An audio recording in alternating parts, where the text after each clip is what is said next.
कौन से वेस्टर्न देश के फाइटर जेट F-35 ने लैंडिंग की है और इसको ईरान के साथ जोड़कर क्यों देखा जा रहा है? भारत ने इसराइल के लिए कौन सी मीटिंग को स्किप कर दिया है जिसमें रशिया पे शामिल था? और ईरान से भारतीय लोगों को रेस्क्यू करने के लिए इंडियन एयरफोर्स की बात क्यों हो रही है? काफ़ी सारी इंपॉर्टेंट न्यूज़ और अपडेट्स सामने आ रही हैं जो आपको मेन स्ट्रीम के न्यूज़ चैनल के ऊपर भी देखने को नहीं मिलेंगी, इसलिए इस वीडियो को एंड तक देखिएगा। सबसे पहले बात करते हैं ईरान और इसराइल के बारे में, क्योंकि ये दोनों देश अभी भी एक दूसरे के ऊपर लगातार हमले कर रहे हैं। आप ये कुछ विजुअल्स देख सकते हैं, ये सब ईरान से सामने निकल कर आ रहे हैं। रिपोर्ट्स के मुताबिक इसराइल डिफेंस फोर्सेस ने अब ईरान की रिफाइनरीज, राजधानी तेहरान में स्थित इंटरनेशनल एयरपोर्ट और ईरान की सबसे बड़ी गैस फिल्ड यानी कि साउथ पार्ट्स गैस फिल्ड को भी टारगेट करना स्टार्ट कर दिया है। ईरान की जो टोटल गैस कंजम्पशन है उसका 66% हिस्सा यहीं से आता है, इसलिए इसराइल का साउथ पार्ट्स गैस फील्ड और ऑयल रिफाइनरीज को टारगेट करना यह सिचुएशन को और भी एस्केलेट करने जैसा है। साउथ पार्ट्स गैस फील्ड का जो नॉर्दर्न पार्ट है वहाँ पर कतर का भी कुछ हिस्सा है और वहाँ पर शेल और एक्सॉन मोबिल जैसे दुनिया की बड़ी बड़ी ऑयल और गैस कंपनीज ऑपरेट करती हैं। लेकिन इसराइल इसके बावजूद वहाँ पर ईरान के ऊपर हमले कर रहा है।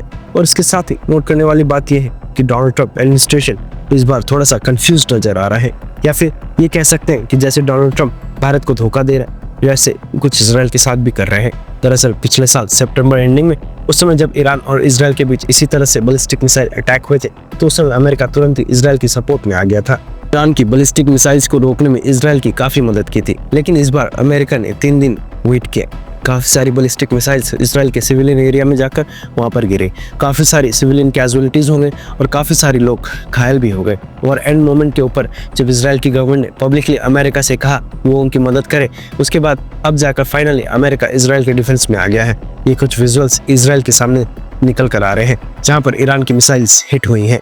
डैमेज को देखकर आप अंदाजा लगा सकते हैं कि कैजुअलिटीज और इंजरीज किस लेवल की होंगी। अब ये चीज खुद ही अमेरिका के काफी सारे थिंक टैंक्स पॉइंट आउट कर रहे हैं कि पिछले साल जो ईरान और इसराइल के बीच इस तरह की ड्रोन्स और मिसाइल्स एक्सचेंज हुई थी उसमें अमेरिका के साथ साथ फ्रांस और ब्रिटेन ने भी अपने मिलिट्री रिसोर्सेज को मोबिलाइज किया था और ईरान की तरफ से आने वाले ड्रोन्स और मिसाइल्स को न्यूट्रलाइज करने में इसराइल डिफेंस फोर्सेस की मदद की थी। लेकिन इस बार ब्रिटेन और फ्रांस अभी तक मिलिट्री लेवल के ऊपर इसराइल के डिफेंस पे नहीं आए हैं, चुपचाप बाहर से देख रहे हैं। और अमेरिका भी काफी लेट इसराइल के रेस्क्यू में आया है, जिसकी वजह से इस बार इसराइल में कैजुअलिटीज काफी ज्यादा दिखाई दे रही है।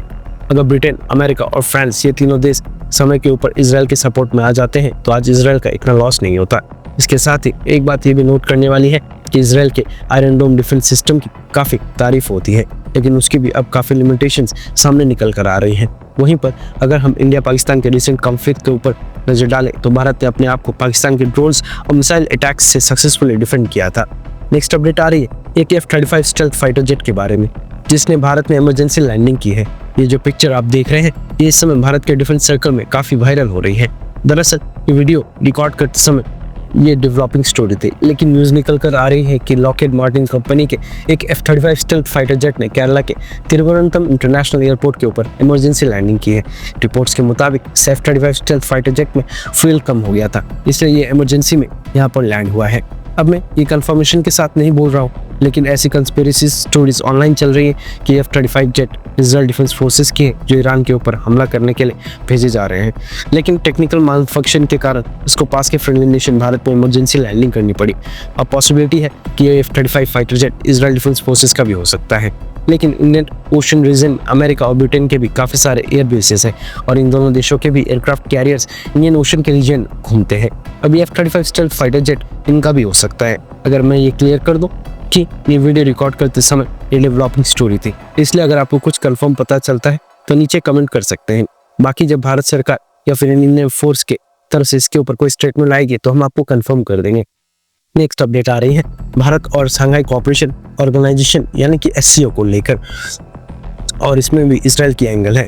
SCO के बारे में तो आपको पता ही होगा कि इसमें भारत, पाकिस्तान, चाइना, रशिया और काफ़ी सारे सेंट्रल एशियन देश शामिल है। अब इस समय SCO की चेयरमैनशिप चाइना के पास है और चाइना ने क्या किया कि SCO के सभी देशों को कंसल्ट और मीटिंग करने के बाद इसराइल और ईरान की सिचुएशन को लेकर एक जॉइंट स्टेटमेंट जारी कर दी। अब इस स्टेटमेंट में SCO ने कहा कि शंघाई कोऑपरेशन ऑर्गेनाइजेशन के सभी मेंबर देश मिडिल ईस्ट में बढ़ती टेंशन को लेकर काफ़ी गहरी चिंता व्यक्त करते हैं और 13 जून को इसराइल द्वारा इस्लामिक रिपब्लिक ऑफ ईरान के इलाके के ऊपर की गई मिलिट्री स्ट्राइक्स की सख्त निंदा करते हैं। उसके साथ ही स्टेटमेंट में कहा गया कि इसराइल ईरान के सिविलियंस को टारगेट कर रहा है, एनर्जी और ट्रांसपोर्टेशन इंफ्रास्ट्रक्चर को नुकसान पहुंचा रहा है सिविलियन कैजुअलिटीज भी हो रही जो कि इंटरनेशनल लॉज और यूनाइटेड नेशंस के चार्टर के खिलाफ है। इसके साथ ही रीजनल और इंटरनेशनल सिक्योरिटी के ऊपर भी खतरा बढ़ गया है और ये ग्लोबल पीस और सिक्योरिटी के लिए खतरा बन गया है। अब क्योंकि ये स्टेटमेंट डायरेक्ट इसराइल के खिलाफ थी, इसलिए एससीओ की स्टेटमेंट के ऊपर भारत के विदेश मंत्रालय ने भी अपनी तरफ से प्रतिक्रिया दी है। भारत के विदेश मंत्रालय ने कहा है कि ईरान इजराइल टेंशंस के ऊपर भारत की क्या पोजीशन है वो हम एससीओ के बाकी मेंबर देशों को बता दी थी और ये जो स्टेटमेंट एससीओ की तरफ से जारी की गई है इसमें भारत ने पार्टिसिपेट ही नहीं किया है। भारत ने कहा है कि हमारा आज ही वही स्टैंड है जो 13 जून को था। हमारा मानना है कि सभी पक्षों को डायलॉग और डिप्लोमेसी के रास्ते ऊपर चलते और डिस्केलेशन की ओर बढ़ना चाहिए। इसी को माइंड में रखते हुए भारत ने उस डिस्कशन में हिस्सा ही नहीं लिया जिसमें स्टेटमेंट फाइनलाइज हुई है। यानी कि भारत के विदेश मंत्रालय का कहना है कि एससीओ की तरफ से भारत को भी मीटिंग के लिए इन्वाइट किया गया था और बताया गया था कि एससीओ की तरफ से इजराइल और ईरान की सिचुएशन के ऊपर एक जॉइंट स्टेटमेंट जारी करनी है, तो भारत भी इसके ऊपर अपना इनपुट दे। अब हो सकता है कि ये मीटिंग ऑनलाइन मोड से यानी कि वीडियो कॉन्फ्रेंसिंग मोड से की गई हो, लेकिन भारत ने इस मीटिंग को अटेंड ही नहीं किया। मे भी भारत को पता था कि पाकिस्तान, रशिया, चाइना समेत एससीओ के ऑलमोस्ट सभी देश प्रो ईरान है। बाकी देशों ने भारत की बात तो माननी नहीं है, इसलिए भारत ने ये मीटिंग ही स्किप कर दे।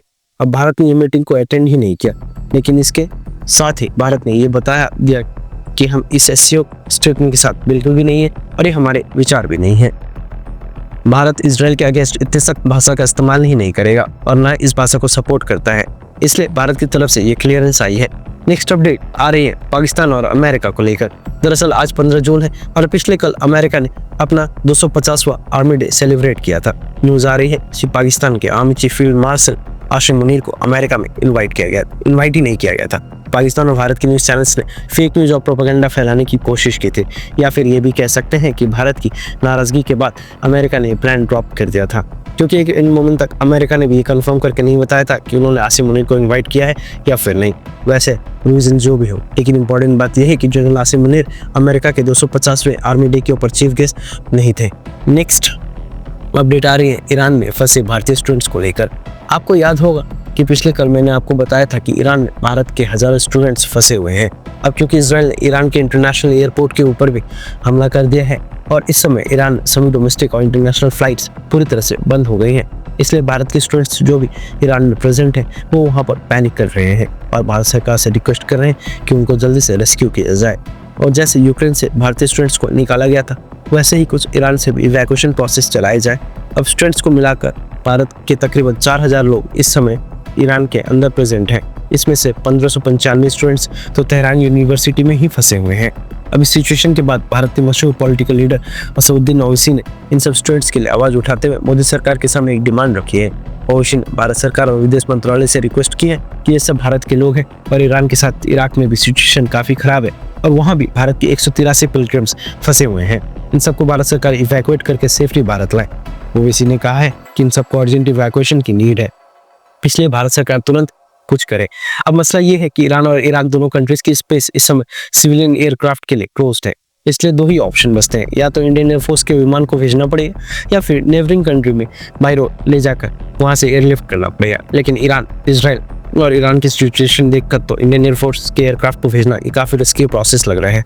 आपको क्या लगता है कि ऑनगोइंग कॉन्फ्लिक्ट के बीच इंडियन एयरफोर्स को इवैक्यूएशन के लिए भेजना क्या ये सही होगा, हाँ या फिर ना? नीचे कमेंट करके अपनी राय जरूर बताएं। नेक्स्ट अपडेट आ रही है भारत और चाइना को लेकर। न्यूज़ निकल कर आ रही है कि भारत के डिफेंस मिनिस्टर राजनाथ सिंह जी ने इस मंथ के एंड में चाइना जाने वाले हैं। दरअसल चाइना में एससीओ देशों के डिफेंस मिनिस्टर्स की मीटिंग होनी है, जहां पर सभी एससीओ कंट्रीज के डिफेंस मिनिस्टर वहां पर प्रेजेंट होंगे और इसके लिए चाइना ने भारत को इन्वाइट किया है। इसी मीटिंग में हिस्सा लेने के लिए राजनाथ सिंह चाइना जा रहे हैं। नोट करने वाली बात यह है कि साल 2020 की गलवान घाटी की घटना के बाद राजनाथ सिंह जी पहली बार चाइना के दौरे पर जाएंगे और चाइनीज डिफेंस मिनिस्टर के साथ वहां पर मीटिंग करेंगे। अमेरिका ने पाकिस्तान को प्रायोरिटाइज करना स्टार्ट कर दिया है, इसलिए भारत चाइना के साथ ऑप्शंस को एक्सप्लोर कर रहा है। और देखा जाए तो चाइना ने एलएसी से अपने ट्रुप्स को पीछे कर दिया था, उसके बाद कैलाश मानसरोवर यात्रा को भी स्टार्ट कर दिया है और अब दोनों देश डायरेक्ट फ्लाइट्स भी दोबारा स्टार्ट करने जा रहे हैं। इसलिए हो सकता है कि राजनाथ सिंह जी तभी चाइना के दौरे पर जा रहे हैं।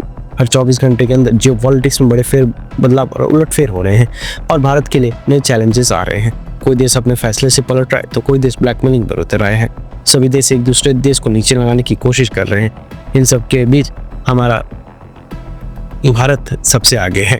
अगर आपने हमारे चैनल को पहले सब्सक्राइब किया है तो दिल से धन्यवाद।